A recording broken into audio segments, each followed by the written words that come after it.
ষড়যন্ত্রের কোনো গন্ধ আপনারা পাচ্ছেন কি না? বিভিন্নভাবে আমরা ষড়যন্ত্রের কথা শুনতে পাচ্ছি।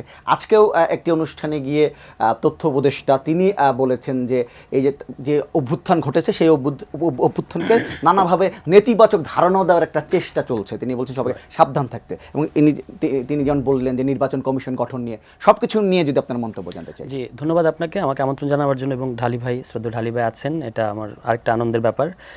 ঢালি ভাইয়ের সাথে আমি অ্যাড করব যে ষড়যন্ত্র তো অবশ্যই, ষড়যন্ত্র তো শেষ হয়ে যায় নাই। যারা পতিত ফ্যাসিস্ট, যেটা আজকে নাহিদ ইসলাম তার প্রাক্তন কলেজে, মানে কোইন্সিডেন্টালি আমিও সেই কলেজের ছাত্র এবং আমি তার সাথে ছিলাম ওখানে।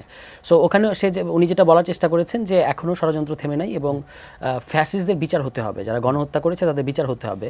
এবং আমরা তো দেখেছি গত 5 অগাস্টের পর থেকে এ পর্যন্ত একটার পর একটা ষড়যন্ত্র তো ছিলই, ফলে এটা অস্বীকার করা যাবে না, এবং এখনও ষড়যন্ত্র আছে।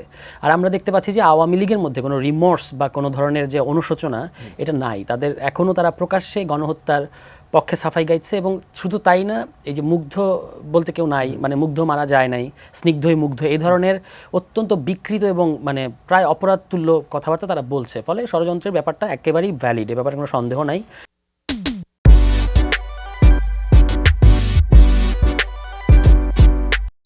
দ্বিতীয় প্রশ্ন আসে নির্বাচন নিয়ে।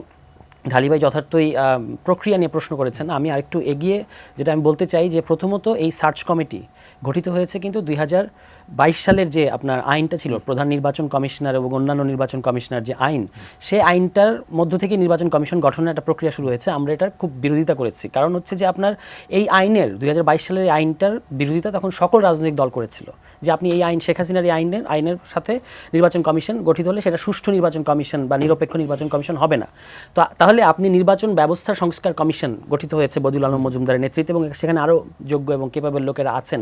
তারা 31 ডিসেম্বরের মধ্যে একটা প্রস্তাব দেওয়ার কথা, যে নির্বাচন ব্যবস্থা নিয়ে ওভারঅল তারা অনেকগুলো প্রস্তাব দেবেন। তার মধ্যে একটা প্রধান প্রস্তাব কিন্তু যে নির্বাচন কমিশনার এবং প্রধান নির্বাচন কমিশনার কোন প্রক্রিয়ায়, কোন পদ্ধতিতে, কোন ধরনের আইনে নিয়োগ প্রাপ্ত হবেন, এটা তারা প্রথম প্রস্তাব দেওয়ার কথা। তো সেই প্রস্তাব তারা দেওয়ার আগেই আপনি যে পুরনো আইনে নির্বাচন কমিশনটা করার জন্য সার্চ কমিটি করলেন, এটাই তো প্রথমত, মানে এটা তো এখন একটা দোটানা তৈরি হয়েছে, যে এখন তো প্রশ্ন উঠেছে যে নির্বাচন সংস্কার কমিশন যেটা বদিউল আলম মজুমদারের নেতৃত্বে, সেটা আদৌ কাজ করবে কিনা, বা তাদের সংস্কার প্রস্তাবগুলো আদৌ কোনো মূল্য আছে কিনা, এই ধরনের প্রশ্ন তৈরি হচ্ছে।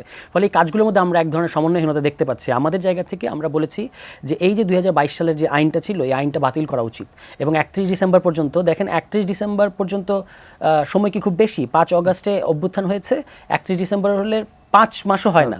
একটা তত্ত্বাবধায়ক সরকার তো 3 মাস থাকে, সেখানে আমরা তো এটা তত্ত্বাবধায়ক সরকার মনে করি না, এটা তো একটা ইন্টারিম গভর্নমেন্ট। তাহলে তাকে তো আপনার কিছুটা সময় দিতে হবে, এবং 4 মাস পর্যন্ত এটা কোয়াইট লজিক্যাল একটা সময়, যে এর মধ্যে আমরা নির্বাচন কমিশন কিভাবে গঠিত হবে তার একটা রোডম্যাপ আমরা দেখতে পাবো। তাহলে এটা আরও মানে কাজগুলোর মধ্যে একটা সমন্বয় দেখা যেত। এখন যেমন একদিকে নির্বাচন কমিশন আগের পুরনো আইনে গঠিত হয়ে যাচ্ছে, আরেকদিকে সংস্কার কমিশন কি সংস্কার দেবে সেটা আমরা এখনও জানি না।